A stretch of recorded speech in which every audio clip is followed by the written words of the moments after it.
नमस्कार. आजचा आपला क्लासचा 47वा व्हिडिओ आहे. आज आपण सकाळी 12 वाजता गणपती बाप्पाचा शेल्याचा व्हिडिओ बघितला आणि इथून पुढे काही दिवस 2 वाजता आपले क्लासचे व्हिडिओ जे आहेत अपलोड होतील. नमस्कार मैत्रिणींनो, स्वागत आहे तुमचं सिलाईवर मराठी या यूट्यूब चॅनलवरती. तर आजच्या आपल्या व्हिडिओमध्ये आपण स्ट्रॅप कुर्तीची कटिंग आणि स्टिचिंग कशी करायची ते पाहणार आहोत.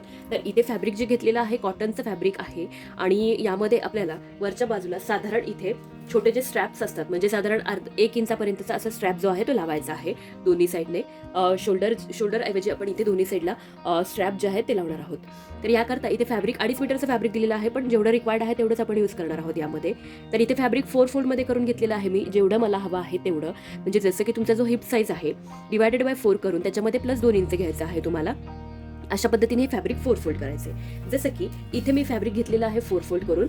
हे बघा अशा पद्धतीने हे आहे. साधारण इथे 14 इंच फॅब्रिक जे आहे 4 फोल्डमध्ये आहे. ही बंद बाजू आहे, समोरची ओपन बाजू आहे. इथे वरच्या बाजूला जे आहे हे बघा, इथे मी वरच्या बाजूला साधारण 1 इंच इथे जे आहे कापड जे आहे क्रॉस आहे. इथे तुम्ही पाहू शकता की वरचा जो भाग आहे इथे कापड क्रॉस आहे.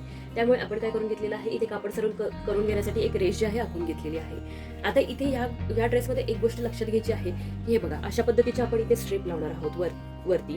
तर जर तुमच्याकडे ज्यांच्यासाठी आपण हा ड्रेस बनवतो आहे त्यांचा ड्रेस असेल सेम पॅटर्न मध्ये, तर तुम्हाला काय करायचं आहे, सेम पॅटर्न मध्ये ड्रेस घ्यायचा आहे आणि याची जी स्ट्रिपची ही जी लांबी आहे ही मोजून घ्यायची आहे. तर इथे साधारण हे बघा किती आहे, ही लांबी आहे साधारण इथे 4.5 इंच. तर वरची जी स्ट्रिपची आपली ही जी लांबी आहे ती 4.5 इंच आहे. तर आपल्याला काय करायचं आहे, इथून हे बघा इथे तुम्हाला घ्यायचं आहे गळ्याची रुंदी. तुम्हाला जी पण गळारुंदी ठेवायची असेल ती इथे तुम्ही गळारुंदी ठेवू शकता. एक लक्षात घ्यायचं आहे की नॉर्मल कुर्तीमध्ये आपण इथे गळारुंदी 3 इंच 4 इंच अशी 4 ते 4.5 इंचापर्यंत ठेवत असतो. पण ही जी कुर्ती असते आपली ही स्ट्रॅपवाली कुर्ती असते, तर याच्यामध्ये गळारुंदी जी आहे ती नेहमी जास्त येते. आता इथे वरती आपण घेणार आहोत गळारुंदी, साधारण इथे 5 इंच आपण घेणार आहोत गळारुंदी. यामध्ये आपली स्ट्रिप जी आहे ती ऍड होणार आहे. हे बघा अशा पद्धतीने 5.5 इंचावरती आपण इथे मार्किंग करून घेऊया. तर इथे आपण मार्किंग करून घेतलेलं आहे. त्यानंतर मार्किंग केल्यानंतर आता आपली स्ट्रिपची जी लांबी होती ती इथे साधारण आपण 4.5 इंच घेतलेली होती. हे पहा 4.5 इंच रेडी ठेवायची आहे. तीच आपला आमोलचा जो राऊंड आहे तोच असणार आहे. तर या साईजमध्ये साधारण आपण 6.5 इंच आमोल जो आहे रेडी ठेवतो. तर एक मार्किंग आपण 6.5 इंचावरती करून घ्यायचं आहे अशा पद्धतीने. त्यानंतर जिथे 6.5 इंचाचं आपण मार्किंग केलं तिथेच आपल्याला घ्यायचं आहे चेस्टचा 4th पार्ट. तर इथे चेस्ट आहे 36 इंचेस, तर 9 इंचावरती इथे मार्किंग करून घ्यायचं आहे आपल्याला. हे बघा अशा पद्धतीने. तर हे झालं चेस्टसाठीचं मार्किंग. आता हे जे पॉइंट्स आहेत आपल्याला अशा पद्धतीने क्रॉसमध्ये कनेक्ट करून घ्यायचे आहेत. हे पहा अशा पद्धतीने आपण हे पॉइंट्स जे आहेत क्रॉसमध्ये कनेक्ट करून घ्यायचे. इथे गळारुंदी घ्यायची आहे. त्यानंतर आपल्याला काय करायचं आहे, हे बघा तिथूनच खाली वरती इंचटेप ठेवायचा. आधी जेवढ्या स्ट्रिपची आपली उंची आहे तेवढी इंचटेप वर ठेवून आमोलसाठी मार्किंग करून घ्यायचं. आपल्याला घ्यायचं आहे साधारण इथे 6.5 इंचावरती मार्किंग करून घ्यायचं. मार्किंग केल्यानंतर चेस्टचा 4th पार्ट आणि त्यानंतर हे पॉईंट आपल्याला क्रॉसमध्ये कनेक्ट करून घ्यायचे. आता हा जो पॉईंट आपण क्रॉसमध्ये कनेक्ट करून घेतला त्याला आता तुम्ही अशा पद्धतीचं थोडंसं नॉर्मल कर्व देखील इथे देऊन घेऊ शकता, किंवा तुम्हाला जर ठेवायचं असेल तसंच क्रॉस देखील इथे तुम्ही ठेवून घेऊ शकता. हे पहा, तर हे झालं आपलं मार्किंग. आता त्यानंतर इथपर्यंत आपलं झालं आहे चेस्टचं मार्किंग. हे पहा ते तुम्ही पाहू शकता. चेस्टसाठी आपण इथे 9 इंच मार्किंग केलेलं आहे. चेस्टसाठी मार्किंग केल्यानंतर आपण वेस्टसाठी तिथून खाली 7.5 इंचावरती एक मार्किंग करतो, जे नॉर्मल कुर्तीचं करतो तसं. साठी आपण इथे मार्किंग करणार आहोत 8.5 इंचावरती, कारण हे जे फॅब्रिक आहे हे कॉटनचं फॅब्रिक आहे. त्यामुळे आपण इथे अर्धा इंच जे आहे वाढवून घेतलेलं आहे. म्हणजे 8 इंच जे आहे चेस्टचा वेस्टचा 4th पार्ट येतो 8 इंच, अर्धा इंच इथे वाढवून घेतलेलं आहे. इथे मार्किंग झालं. त्यानंतर तिथूनच खाली आपल्याला हिप राऊंडचं जे आहे मेजरमेंट घ्यायचं आहे. तर साधारण इथून खाली किंवा तुम्ही इथे इंचटेप ठेवून अशा पद्धतीने साधारण 14.5 ते 15 इंचावरती 14, 14.5, 15 या मेजरमेंटवरती तुम्ही मार्किंग करून घेऊ शकता. तर हे बघा इथे मी 15 इंचावरती मार्किंग केलंय. ही जी कुर्ती जीन्सवर देखील घालता यावी याकरता हे मार्किंग केलेलं आहे 15 इंचावरती. इथे तुम्हाला घ्यायचं आहे तुमचं हिपचा 4th पार्ट. तर हिपच्या 4th पार्टसाठी इथे मी मार्किंग करणार आहे साधारण 11 इंचावरती. हे पहा 11 इंचावरती एक मार्किंग केलेलं आहे. हिपचा 4th पार्ट आहे इथे 44 इंच फुल हिप राऊंड आहे. तर आता आपण हे जे पॉइंट्स आहेत ते स्केलच्या हेल्पने अशा पद्धतीने जॉईन करून घेणार आहोत. हे बघा कर्व स्केल घेतलेली आहे मी आणि अशा पद्धतीने राऊंड आकार यावा याकरता या स्केलचा जो आपण वापर करत असतो.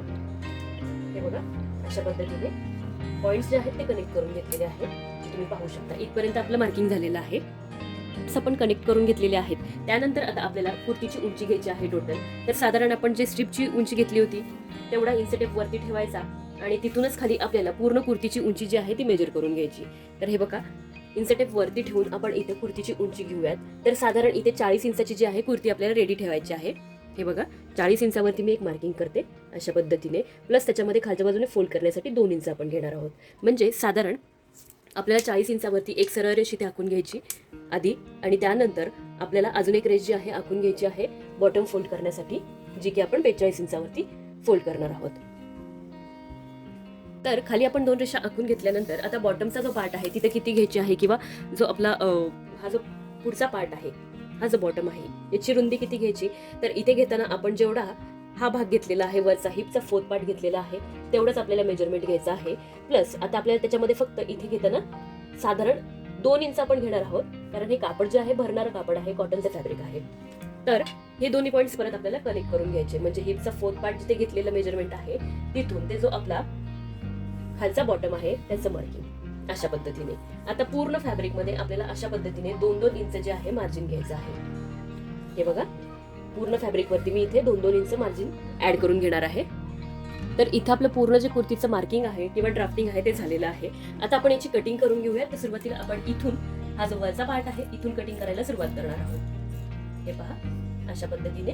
आता इथून जे घेणार आहोत मेजरमेंट ते अशा पद्धतीने हलकासा राऊंड द्यायचा आहे किंवा कर्व द्यायचा आहे. असंच आपण पूर्ण पार्टचं कटिंग करून घेऊया. इथे कुर्तीची जी कटिंग आहे आपली कंप्लीट झालेली आहे. सेम याच पद्धतीने आपल्याला अस्तरच्या फॅब्रिकची देखील कटिंग करायची आहे. अस्तरच्या फॅब्रिकची जी उंची आहे ती साधारण आपण या कुर्तीपेक्षा, म्हणजे जी रेडी लेंथ आहे कुर्तीची त्याच्यापेक्षा 1 ते 1.5 इंच कमी ठेवणार आहोत. आता स्ट्रीप इथे रेडी करून घेऊयात. तर स्ट्रीपची अशा 2 स्ट्रीप मी घेतलेल्या आहेत, ज्याची लांबी आहे 10 इंच आणि रुंदी 2 इंच आहे. 2-2 इंचाच्या अशा 2 स्ट्रीप घेतलेल्या आहेत. आता दोन्ही स्ट्रीप ज्या आहेत दोन्ही सरळ बाजू, दोन्ही मेन फॅब्रिकच्या सरळ बाजू समोरासमोर ठेवून साईडने आपण स्टिच करून घेणार आहे अशा पद्धतीने. आणि या स्ट्रीप ज्या आहेत त्या नंतर सरळ बाजूला करून घ्यायच्या आहेत, म्हणजे सरळ बाजू जी आहे ती बाहेर. इथे आपण कुर्तीची सरळ बाजू घेतलेली आहे. ही जी आहे सरळ बाजू आहे.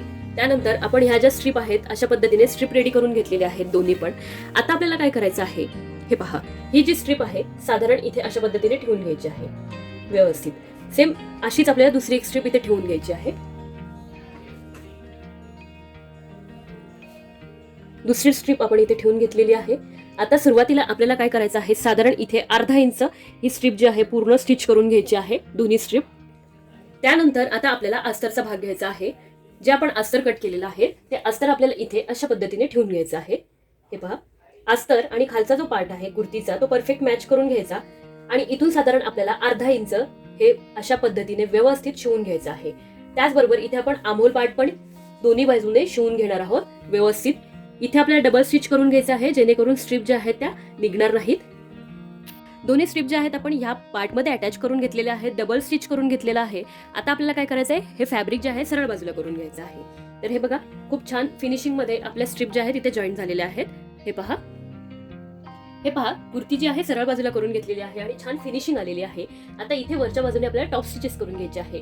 त्यापूर्वी आपल्याला कुर्तीची ही जी दुसरी बाजू आहे किंवा ह्या ज्या 2 स्ट्रीप आहेत त्या आपल्याला अटॅच करून घ्यायच्या आहेत. तर त्यापूर्वी आधी आपल्याला जी स्ट्रीपची नॉर्मल नेहमीची जी रुंदी आहे आपली किंवा जी उंची आहे ती परफेक्ट किती आहे ती व्यवस्थित इथे मेजर करून घ्यायची आहे.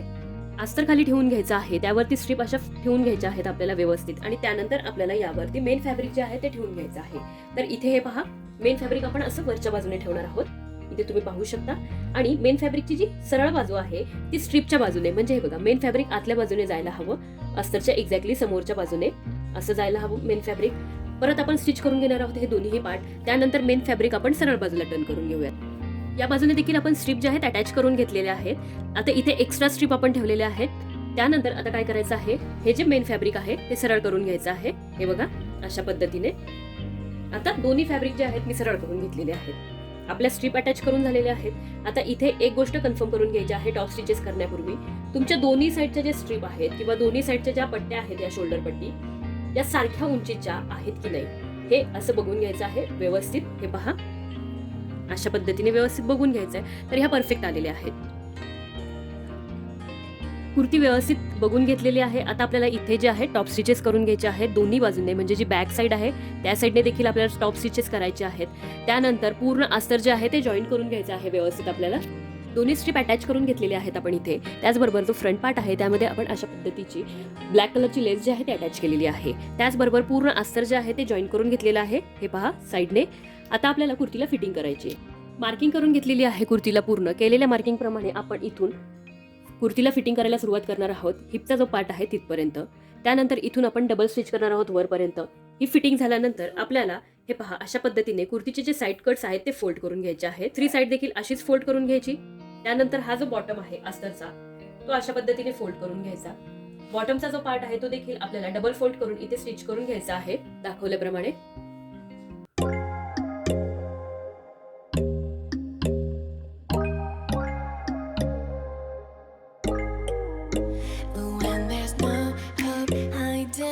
chance concealing what deep down I felt for you.